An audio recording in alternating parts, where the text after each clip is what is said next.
The Lumix S5ii has been out for a few months now, but maybe you've just picked one up having switched from the likes of Canon or Sony, and you want to know how to set up your S5ii to create cinematic video every single time.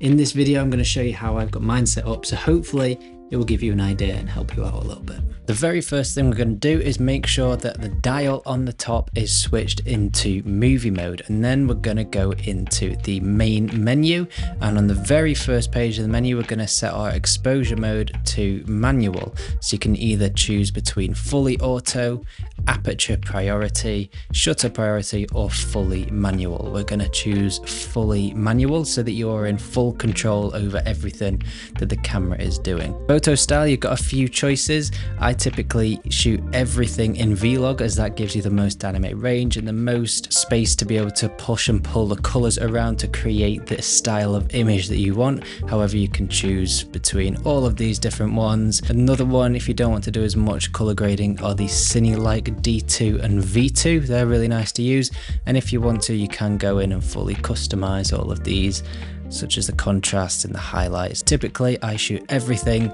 in Vlog, as that gives me the most flexibility. Then we're going to move down to the dual native ISO setting, which I tend to leave in auto. As you know by now, the S5ii has a dual native ISO of 640 and 4000. So at the moment we are in 640, and if we pushed it up to 4000, this is the other base ISO, and that means that you're going to typically get less grain than you would if you were at, say, 3200. You'd probably be better off bumping up to 4000 and then compensating with an ND filter or things like that if you need to. But you always want to be shooting at as lower ISO as you possibly can, so trying to keep it in 640 if you can is always going to be best. Then we're going to move down to the second page, and we're going to go to SS gain operation, and we're going to tap that, and we're going to stick it in angle/ISO. And what this does is it sticks your camera into shutter angle rather than shutter speed. That just makes it easier when you are flicking through these different frame rates, because if your shutter angle is at 180 degrees, you know your shutter speed is going to be the correct speed. As we're talking about ISO and shutter angle, I'm also going to set my aperture to its lowest value. So at the moment I'm shooting on the Lumix 20-60 kit lens, which has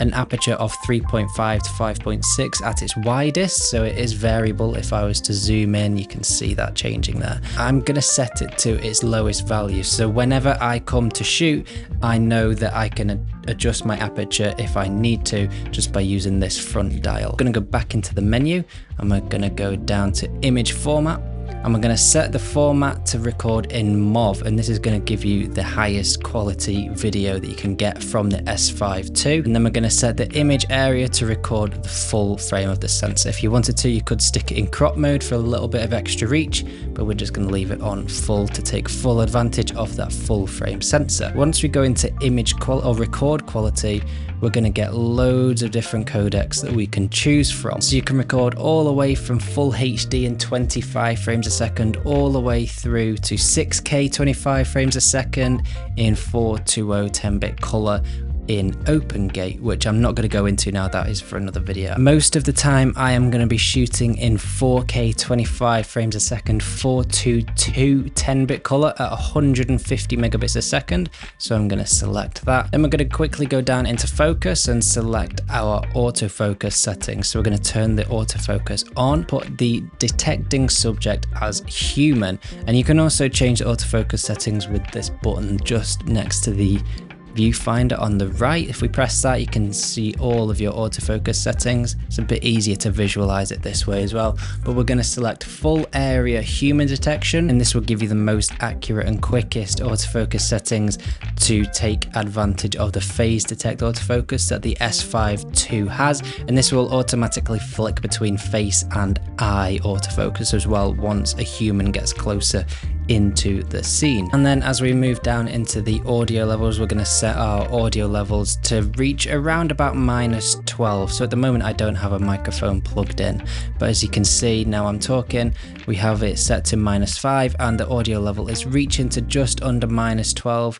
So we'd have it set to around about there, but obviously that is going to change if you have a microphone plugged into the camera, depending on which microphone you use.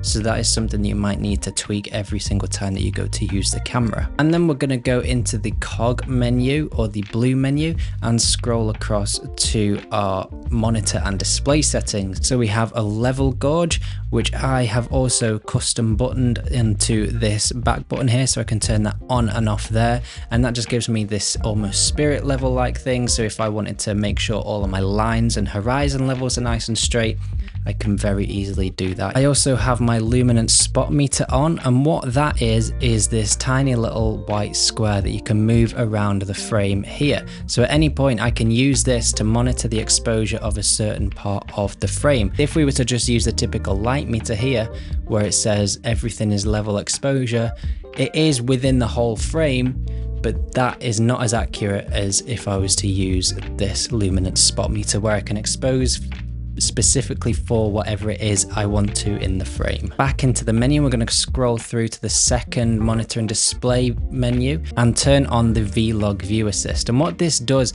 is it allows you to view a Rec 709 image on the monitor of the camera instead of a flat Vlog image, which can sometimes be a lot trickier to use when you are trying to expose. By viewing a Rec 709 image, it gives you a more accurate representation of what it is that you are actually shooting. One other thing that I like to turn on further down the menu is the waveform / vector scope. I have this set to the wave, and this is this tab here that you can adjust the size of and move around the frame as you wish. And this is another way of just having a way of reading the exposure of your frame, and I like to just stick that in the corner nice and small up there so it's available to me if I need it. That's what's great about Lumix cameras as well, is you get all of these different monitoring and view assist features that you get for video that you don't typically get in other cameras of its price range. There's one other feature that I like to use that I did actually miss out on a previous video of mine that very kindly got pointed out to me by Sam Holland, and if you go into function button setting in record mode, and then go all the way down to the button that you want to assign it to. So in my case, I set it to the button on the front that is next to the lens, and I'm going to set this to Operation Lock. So what that does is it's a bit of a lifesaver, because certain dials on this camera are very easy to catch, such as this one in the corner, and to be able to change your shutter angle, for example, or your aperture very easily without meaning to whilst you are recording. Once you have your operation lock assigned to a button and you turn it on, now it is impossible to change any settings whilst you are recording, and then it is quick and easy to turn it off pressing the same button, and you can change anything that you need to. It's just a bit of a nice feature to have so that you're not changing any settings by mistake whilst you're shooting. You can also go into the Q menu settings and then itemize your customizable settings, so you can change all of these to the ones that you need most accessible. So when you click on the Q button, you have all of those features that you use the most quick and easily accessible to them, so you're not digging through the menus all of the time. And then once you have everything set up, we're going to go over to the settings tab, down to the cog, and hit save to custom mode, and then you can assign it to a different custom mode on the top dial. So at the moment I have everything saved to 25 frames a second, and then I've done the same as we've just done for 50 frames a second and assigned that to custom mode 2. And that's perfect, because you can then just flick between two different custom modes and have everything set up exactly how you need it, so you can just get on with shooting whenever you want to. So there you go, it's nice and easy. Doesn't need to be any more difficult than that. This camera's got some amazing features that you don't get on the likes of the Canons and the Sonys, and I know for me it's helped to improve my videography massively switching to Lumix over the last year or so. So let me know your thoughts on the S5 II. Do you use it? Are you considering using it? Let me know some of your favorite features, and I'll see you in the next video.